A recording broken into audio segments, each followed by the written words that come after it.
অবশেষে রাশমিকার বয়ফ্রেন্ড, জামাতের আইডল আমির হামজা স্বীকার করেছে তার গাড়িতে দুটা লাঠি ছিল, এবং এটাও স্বীকার করেছে যে লাঠি নিয়ে তার ড্রাইভার, তার লোক গাড়ি থেকে নেমে পড়ছে। তো যেখান থেকে গণ অধিকার পরিষদ এবং জামাতের ঘটনার সূত্রপাত, এই কথাটুকুর মধ্যে রয়ে গেছে যে নুরুল হক নূর, রাশেদ খান সহ গণ অধিকার পরিষদের নেতৃত্বের নামে নোংরা নোংরা কথা বলা ওয়াজের ময়দানে। দেখেন, ওয়াজের সময় মানুষ কি ঠেকা পড়ছে যে কোনো রাজনৈতিক দলের বিরুদ্ধে তারা হিংসামূলক, নিন্দামূলক কথা শুনবে? মানুষ দোয়া শিখতে যায়, কোরআন শিখতে যায়, নামাজ শিখতে যায়, হাদিস শিখতে যায় এবং ইসলামের মহাপুরুষদের কারগুজারি শুনতে যায়। এটা হলো মানে ইসলামিক মাহফিলগুলোর একটা বৈশিষ্ট্য, যে এই কাজগুলো। কিন্তু এই আমির হামজা কিছুদিন যাবৎ এই কাজটা করছিল। তো আমাকেও মারপিটের হুমকি দিয়েছিল এর আগে, মারধর করবে, হ্যাঁ আমাকে মারা বৈধ, জায়েজ, এরকম ভাবে বলছে যে আমাকে মারা বৈধ, আমাকে মারা জায়েজ, সেভাবে বলছে। আজকে সেই রাশমিকার বয়ফ্রেন্ড, জামাতের আইডল, কি স্বীকার করতেছে দেখেন বিষয়টা। লাঠি আমি রেখে দেই, কারণ আমার গাড়িতে সব সময় দুইটা লাঠি আমি রেখে দেই, কারণ আমার সরকারি ভাবে এখনো অস্ত্র লাইসেন্স করা নেই এবং বডিগার্ড যেগুলো সরকার দেওয়ার কথা এখনো দেয়নি বা আমি নেইনি। সেই হিসাবে যে দুইটা লাঠি আমি সবসময় রেখে দেই, তো ওই লাঠি তো আমার নিজের সিকিউরিটির জন্য, হেফাজতের জন্য। যখন ওরা আরম্ভ করেছে তখন আমার ড্রাইভার নেমে ওই লাঠি নিয়ে নেমে গেছে, আমি নিজে স্টারিং ধরে গাড়ি চালিয়ে নিয়ে গেছি। ওই সময় একটা ইট মেরে আমার কাজ ওরা মামলা। দেখেন, ওর কথায় কয়েকটা তথ্য বের হয়ে আসছে, আমরা একটা পয়েন্ট পয়েন্ট বলতেছে। ওর গাড়িতে ও লাঠি রেখে দেয়, এক নাম্বার বিষয়। দুই নাম্বার বিষয়, ড্রাইভার লাঠি নিয়ে নেমে পড়ছে। তিন নাম্বার বিষয়, ও তখন স্টিয়ারিং ধইরা নিজের গাড়ি চালায় গেছে, এবং ও যখন গাড়ি চালায় গেছে তখন ঢিল মারছে বা গাড়ির গ্লাসে আঘাত করছে। তাহলে ঘটনার পরম্পরাগুলো দেখি যে গণ অধিকার পরিষদের সর্বোচ্চ নেতাদের নামে নোংরা কথা বলার ইয়েতে গণ অধিকার পরিষদের নেতৃবৃন্দ জানতে চাইছে তাকে আটকায়া যে আপনি এই কাজটাগুলো করছেন, এটা ঠিক করছেন কি ব্যাঠিক করছেন, ঠিক আছে। এই এইটুকুর প্রতিক্রিয়ায় কি করছে, সাথে লাঠি নিয়ে বের হয়ে গেছে। সাধারণত আপনার হলো প্রভাবশালী লোকেরা যারা লাঠি রাখে, তারা ধরেন কোনো একটা রিক্সাওয়ালার সাথে যদি বাদ বিবাদ হয় অথবা অন্য গাড়ির সাথে বাদ বিবাদ হয়, এই ধরনের লাঠিগুলো বের করে মানুষকে ভয় প্রদর্শন করে, মানুষকে হামলা করে। আমির হামজার গাড়িতেও দূরে লাঠি। অবশ্য আমির হামজার মতো যারা জঙ্গি সংগঠনের, তারা এটা বিশ্বাস করে যে মানুষের সাথে লাঠি রাখা হলো সুন্নত। কোন সুন্নত? ওই যে আমাদের নবী রাসূলুল্লাহ যখন আপনার হলো ছাগল চালাতো, ভেড়া চালাইতো, তখন বাঘ আসতো, নেকড়ে আসতো, সেই বাঘ তাড়ানোর জন্য, নেকড়ে তাড়ানোর জন্য লাঠি রাখতো। সেই সময়ের সুন্নত হিসেবে এরা এখনো মনে করে রাস্তাঘাটে বাঘ আসবে, ভাল্লুক আসবে। না, বাঘ ভাল্লুক না, মানে মানুষ, তাদের প্রতিপক্ষ যারা, তাদেরকে মারার জন্য লাঠি রাখা তারা সুন্নত মনে করে এই জঙ্গিরা, ঠিক আছে। আপনারা জানেন কি না, লাঠি রাখা কিন্তু সুন্নত, কিন্তু সেটা কি কাজের সুন্নত ছিল? ওই যে যখন আমাদের ইয়াকুব আলাইসাল্লাম মেষ লালন পালন করতেন, হ্যাঁ, ইসুফ আলাইসাল্লাম যখন ভেড়া লালন পালন করতেন, তখনের হিস্ট্রি অনুযায়ী ওরা মনে করতেছে এখনো মহিষের পাল, ভেড়ার পাল তারা এখনো চালায়, এই জন্য তাদেরকে লাঠি রাখতে হবে। কিন্তু সেই লাঠিটা ওই যে মানুষকে মারার জন্য, ঠিক আছে। তো রাশমিকার বয়ফ্রেন্ড স্বীকার করে নিল। এই যে রাশমিকার বয়ফ্রেন্ড কি স্বীকার করে নিল, আমরা একটু শুনি, ঠিক আছে। আমার গাড়িতে সব সময় দুইটা লাঠি আমি রেখে দেই, কারণ আমার সরকারি ভাবে এখনো অস্ত্র লাইসেন্স করা নেই এবং বডিগার্ড যেগুলো সরকার দেওয়ার কথা এখনো দেয়নি বা আমি নেইনি। সেই হিসাবে যে দুইটা লাঠি আমি সবসময় রেখে দেই, তো ওই লাঠি তো আমার নিজের সিকিউরিটির জন্য, হেফাজতের জন্য। যখন ওরা আরম্ভ করেছে তখন আমার ড্রাইভার নেমে ওই লাঠি নিয়ে নেমে গেছে, আমি নিজে স্টারিং ধরে গাড়ি চালিয়ে নিয়ে গেছি। ওই সময় একটা ইট মেরে আমার কাজ নিয়ে গেছে। ওরা মামলা দেবে কোন এন্টি ধরে? মামলা তো আমাদের আরো মামলা দেওয়া দরকার, কারণ ওরা তো প্রথমে আক্রমণ করেছে, এই মিথ্যা প্রপাগান্ডা গুলো তারা ছড়িয়েছে। তারা আমার বাড়ি ঘর ভাঙবে বলে লোকজন নিয়ে আসতেছে, আমার লোকজন বাধা দিতেও পারবে না। এ কোন দেশে? এটা গণতন্ত্র? আর কি গণ অধিকার পরিষদ, যে পরিষদ মানুষের জনগণের অধিকার নিশ্চিত করার জন্য নাম দিয়েছে, তারা নিজেরাই যদি অধিকার নষ্ট করে তো নামই পাল্টিয়ে ফেলা দরকার। প্রথমে বলি, আমিও গণ অধিকার একজন সাবেক সহযোদ্ধা। তো এই আমির হামজার নামে যে রাশমিকার বয়ফ্রেন্ডরা আছে না, যারা জামাত করতো, গুপ্ত জামাতি, তো আমাদের গণ অধিকার পরিষদে এই জামাতিরা নিজেদের ব্যানারে রাজনীতি না করতে পেরে গণ অধিকার পরিষদে এসে ঢুকতো, ঠিক আছে? তো এটা হলো একটা বাস্তবতা। এবং 2014 সালের পরে তো জামাত মোটামুটি আন্ডারগ্রাউন্ডে চলে গেছে এবং আওয়ামী লীগের সাথে আপোষ করে তাদের ব্যবসা বাণিজ্য যা সুবিধা নিয়ে থাকার কথা সবকিছু সেভাবেই রাখছে। হ্যাঁ, সেই জামাত মুখ খুলছে কবে থেকে?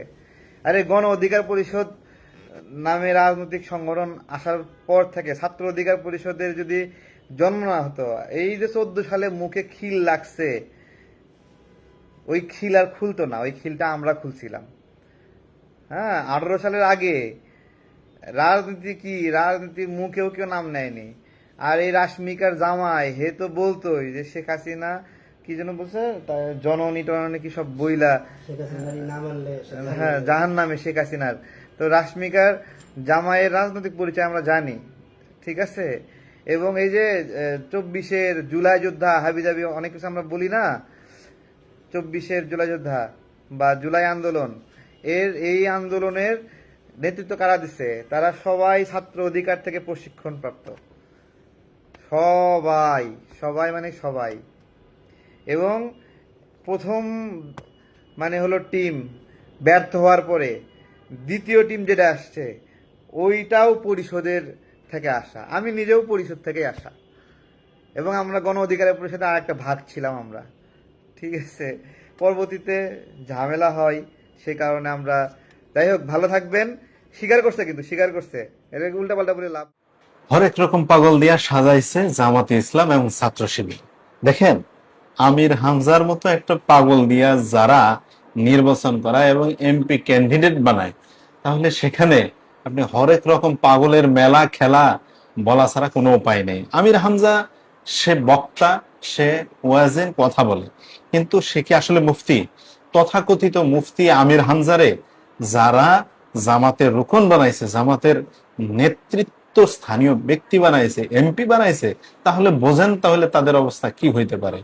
জামাত সেলিব্রিটির পিছনে করেছে। এই যে কবির বিন সামাদ, এই বেটা আরেক প্রবাসীর স্ত্রীর সাথে দর্শন করছে, আরেক প্রবাসীর স্ত্রীর সাথে কট খাইছিল, এবং তার এক সহকর্মী নারী শিক্ষিকা, তার সাথেও সে অশালীন আচরণ করছে, সেটা গণমাধ্যমে আসছে। এখন এই যে সেলিব্রিটি তথাকথিত যারা আছে, এদেরকে দিয়ে যদি জামাত ইসলাম চিন্তা করে যে তারা বিশাল বড় একটা রাজনৈতিক দল, তাহলে সেটা তো পাগলের প্রলাপের মতো। জামাত ইসলাম যা তৈরি করছে সেটা হলো হরেক রকম পাগলের মেলা।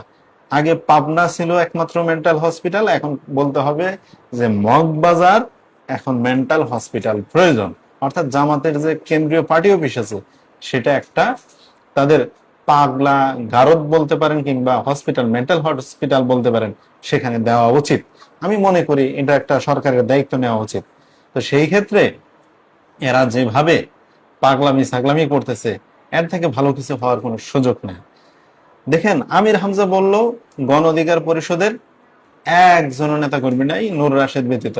নূর বিএনপির মন্ত্রী হয়ে গেছে, রাশেদ প্রধানমন্ত্রীর বিশেষ সহকারী হয়ে গেছে, কোনো সমস্যা নেই, আল্লাহর রহমতে বলে ফেললো। এখন গণ অধিকার পরিষদের শান্তিপূর্ণ কর্মসূচিতে আমির হামজা ওখানে কি করতে গেছিল? ও নিজেই সেখানে মানে কিছু করতে গেছিল বলতে হয়, ও নিজে হামলা করতে গিয়া সেখানে প্যাদানি খেয়ে আসছে। তো সেটা এখন দোষ হয়ে গেছে যে গণ অধিকারের নেতা কর্মীরা আমির হামজারে পিটাইছে, তার সহকারীদেরকে পিটাইছে, তার গাড়ি ভাঙচুর করছে। আমির হামজা এখন তার সবক্তব্যের বিরোধিতা করলো না।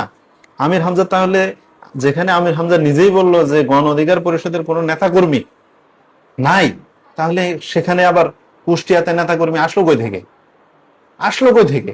আবার আমির হামজা সেখানে গিয়ে মামলা করলো, আবার সে লাইভে এসে বলতেছে এই সদস্য সচিব, আহ্বায়ক, সভাপতি, অমুক তমুক, এরা আমির হামজার গাড়ি ভাঙচুর করছে। কিভাবে? আমির হামজা নিজেই তো বলছে গণ অধিকার পরিষদের কেউ নাই, একজন মন্ত্রী হয়েছে, আরেকজন হয়ে গেছে সরকারের বিশেষ সহকারী সচিব পদমর্যাদায়, তাহলে গণ অধিকার মানে নাই। তাহলে সেই গণ অধিকার পরিষদ জামাতরে হামলা করে কিভাবে? তার মানে জামাত নিজেরাই হামলা করছে, আমির হামজার কর্মীরা নিজেই হামলা করছে, কইরা এখন একটা ফুটেজ খাওয়ার জন্য তারা চেষ্টা করছে, তাই না? এই হলো বিষয়টা। তা জামাত ইসলাম কখন কি বলে আর কখন কি করে সেটা খুবই মুশকিল। ছাগলে কি খায় আর কি করে যেরকম মুশকিল ঠিক একই রকম হয়েছে, বাস্তবতা তাই। কাজেই জামাত ইসলাম এখন পাগলা কুকুরের মতো হয়েছে, যেখানে সেখানে তারা ধর্ষণ করতেছে, যেখানে সেখানে তারা নারীদের সাথে ধরা খাইতেছে, প্রবাসীর স্ত্রীর সাথে, সহকর্মীর সাথে, এই যে অবস্থা, একেবারে অবস্থা খারাপ, নাজেহাল অবস্থা। এই পাগলা কুকুরের মতো আমরা জানি যে বাংলাদেশে আমরা একটা প্রচলিত কথা শুনি যে কুত্তা নাকি পাগল হয় কোন একটা মাসে। যাই হোক, সেই মাসটা আসার আগেই জামাতে ইসলাম সারা বছর পাগল হওয়ার কারণটা কি? সেই সময় তো কুত্তা পাগল হয়। তো জামাতে ইসলাম কেন পাগল হয়? জামাতে ইসলাম কেন নারী ধর্ষণ করে? কেন নারীদের উপরে তাদের এত মানে এই লালসা তৈরি হয়? তাদের ঘরে বউ নাই, তারা বিয়ে একটার জায়গায় 3টা করুক। ইসলামিক শরীয়ত অনুযায়ী যদি রাষ্ট্রের আইন অনুযায়ী যদি সে করতে পারে, করুক, সমস্যা কি? ও করবেন না, নাতির বয়সে ছোট ছোট যারা আছে তাদের সাথে আপনারা হোস্টি নষ্টি করবেন, তাই না? এই সুযোগ বাংলাদেশে দেওয়া হবে না। যদি জামাত ইসলামের উপরে শাস্তি প্রয়োগ করা হইতো, যদি ধর্ষণকারীর শাস্তি বাংলাদেশে প্রয়োগ করা হইতো, যে যারা ধর্ষণ করবে, যারা এই ধরনের পরকীয় আসক্ত হবে, নারী অথবা পুরুষ, তাদের গোপন অঙ্গ কাইটা দেওয়া হবে, তাহলে জামাত ইসলামের একটারও গোপন অঙ্গ থাকতো না। তাদের ছাত্রী সংস্থার হোক, তাদের নারী সংস্থার হোক, অথবা তাদের ছাত্র শিবির হোক, অথবা তাদের মূল দল জামাত ইসলামের হোক, অথবা তাদের যুব যে সংগঠন আছে সেদের হোক, একটার গোপন অঙ্গ থাকতো না। জামাতের আমির ডক্টর শফিকুর রহমান থেকে শুরু করে একদম ওয়ার্ডে যে সমর্থক, তারও গোপন অঙ্গ থাকতো না, সব কয়টার গোপন অঙ্গ কাটতে হইতো। তাদের তো জন্ম থেকেই তারা এই ধরনের কুকর্মে লিপ্ত। যে জামাত ইসলাম 1941 সালে জন্ম নিছে, 47 এসে ব্রিটিশদের সাথে তারা জোট করছে, আবার 71 এসে তারা পাকিস্তানিদের সাথে জোট করছে। এই যে মানে একের পর এক তাদের অপকর্ম, একের পর এক তাদের কর্মকাণ্ড, এগুলো প্রমাণ করে কি জামাত ইসলাম কখনো তাদের চরিত্র ভুলতে পারে না। এই চরিত্রের দায় জামাত ইসলাম বহন করতে হবে কিয়ামত পর্যন্ত।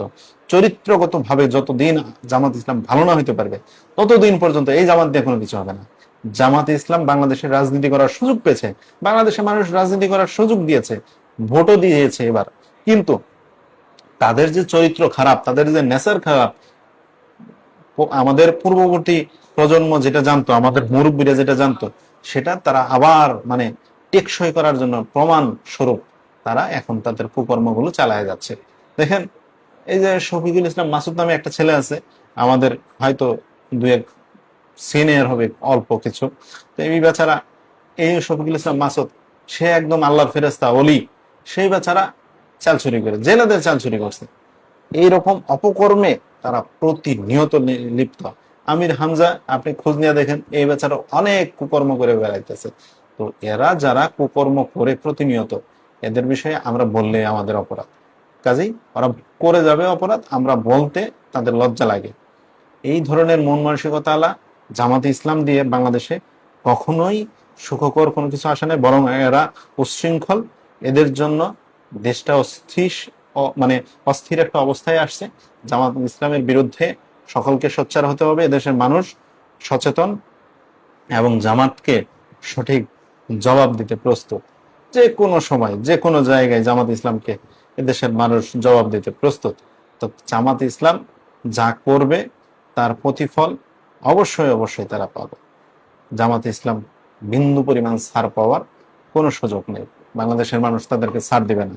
তো প্রিয় বন্ধুগণ, যারা দেখলেন লাইভটা, সকলকে ধন্যবাদ জানাই এবং ভালো থাকবেন।